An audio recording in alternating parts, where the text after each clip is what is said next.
over than in 100 years. Even Republicans are worried about that. There was an article in the Washington Post, I believe it was today, that of the 705 top appointed jobs the president has, he hasn't even nominated people to 150. And finally, foreign policy. We seem to chastise, criticize, and even humiliate our allies and embrace our enemies, such as Russia, China, and North Korea. So President Trump, he can say what he wants about the State of the Union, but the American people know all of its problems. And these are not the only challenges we face, but the state of our union is in need of drastic repair. For the last 2 years, the White House previewed addresses to Congress, and each time they emphasized unity, bipartisanship, reaching across the aisle, and the next morning, President Trump forgot all of that. We hope it won't happen again. Every year, the president wakes up and discovers that the desire for bipartisanship and unity is ephemeral. He doesn't really feel it. He's told he's supposed to say it at the State of the Union, and then it's gone. So if President Trump calls for a new era of bipartisanship, forgive me. We're going to wait to see if he's serious this time. Because if past States of the Union are prologue, the desire for unity will evaporate as soon as the headlines have gone to print. As for his big ideas, President Trump's first 2 years have been a lot of talk and not very much action. In every address to Congress, President Trump makes lofty promises and then drops them. He's failed to deliver on prescription drugs, infrastructure, paid family leave, North Korea, immigration, manufacturing. And what about that $4,000 raise every family was going to get because of the tax cuts? So when President Trump tonight makes bold, popular promises, I'm not buying it, and the American people won't either. Senator Durbin. Thanks, Chuck. Let me preface my remarks before I address the State of the Union and tell you what a warm feeling I have since I've learned of an announcement that was made at this podium just a few moments ago. It turns out that as a conferee on this conference committee, I have joined the University of Louisville in Mitch McConnell's nightly prayers. So I want to thank him for his encouragement and for standing by us and lifting this burden from my shoulder. That was a joke. What is the State of the Union under President Trump? The protection of health insurance is at risk because of a lawsuit filed by this president and Republican attorneys general. The basic services of our government are at risk because of President Trump's 35-day shutdown and threat to do it again next week. Our national security is at risk because of threats to NATO, a return to an arms race, and a phony caravan crisis on the southern border, all brought on by this president. Our planet is at risk because this president and his party have broken with every nation on earth in their opposition to responsibly addressing climate change. America's confidence in our government is at risk because we've been shaken by a president and his cabinet riddled with corruption and conflicts of interest.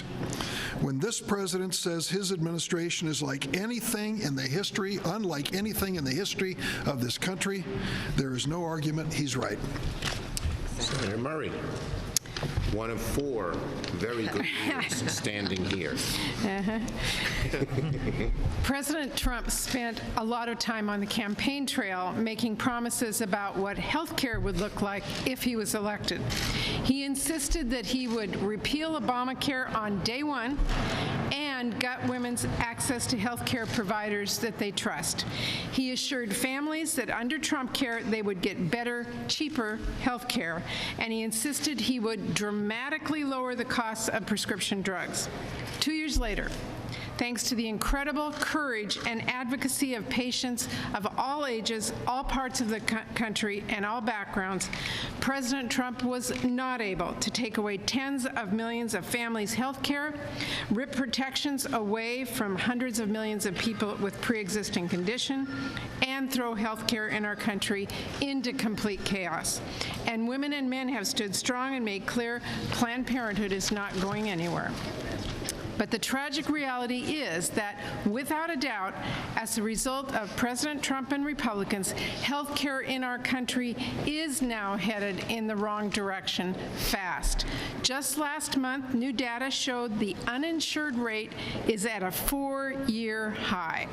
Late last year, we learned that for the first time in a decade, the number of uninsured children in the U.S. has grown.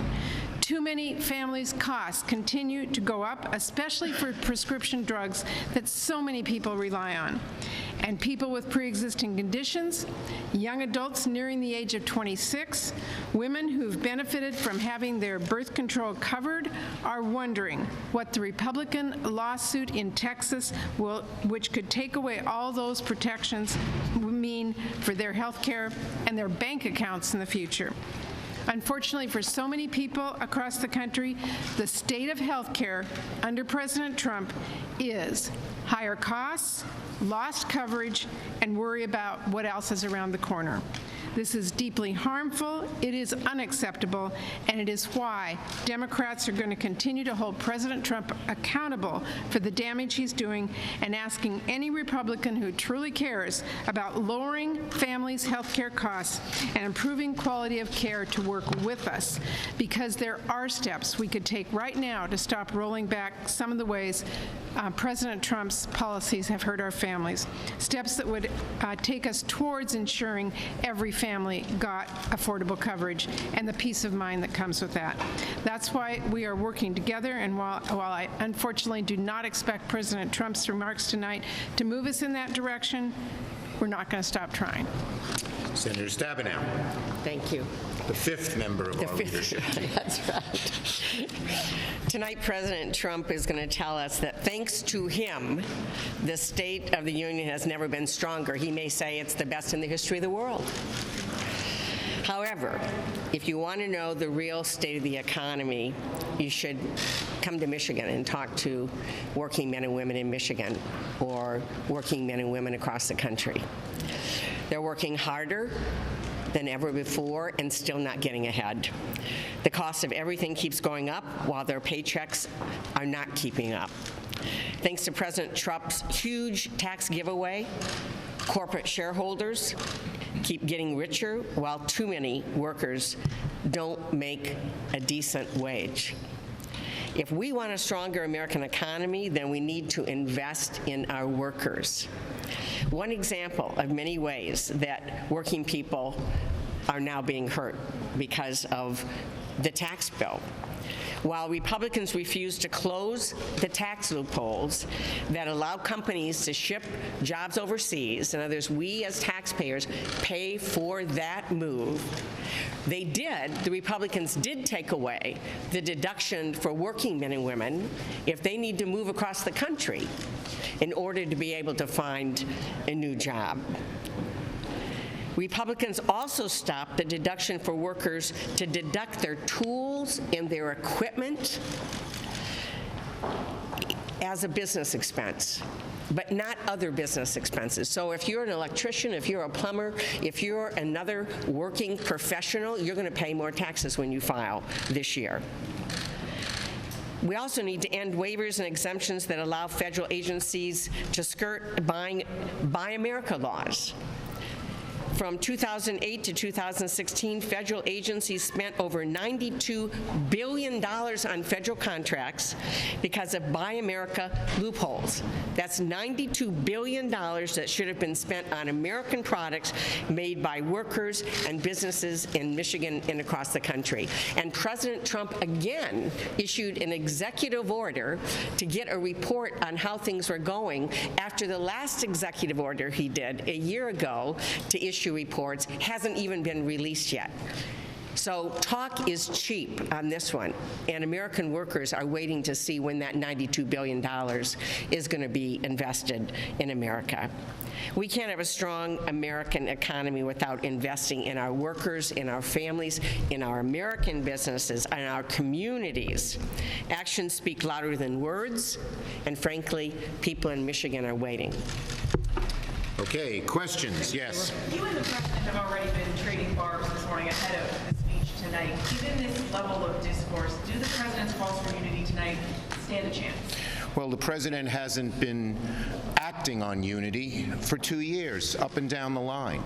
He's always criticizing, dividing, and so if he calls for unity tonight, we'll have to say, let's see what happens tomorrow and the day after and the day after, because in the past he's called for unity and he's forgotten about it by the next morning. Mr. Leader, Bernie Sanders has come under some criticism for delivering another State of the Union response, potentially competing with Stacey Abrams. Do you have any problem with Bernie Sanders? Look, Stacey Abrams is going to do a great job, and she is just an amazing person with an amazing story and deeply held and strong beliefs, and I'm glad that President Trump is going to be the warm-up act for Stacey Abrams. Javier Becerra will do a very good job doing our Hispanic address, and then every other member is free to do whatever they want. Leader Schumer, what about, despite the majority leader's intercessions on the conference committee and praying for Senator Durbin and so on? We prayed for all the conferees, not just Senator Durbin. Okay, that would be fair. Are you concerned that there might be a product here, that the president goes back and forth about whether he signs or not, even if the conferees... Well, I've said over and over again, every time we leave it up to the conferees, Democrat and Republican, House and Senate, we've been able to come up with a good agreement.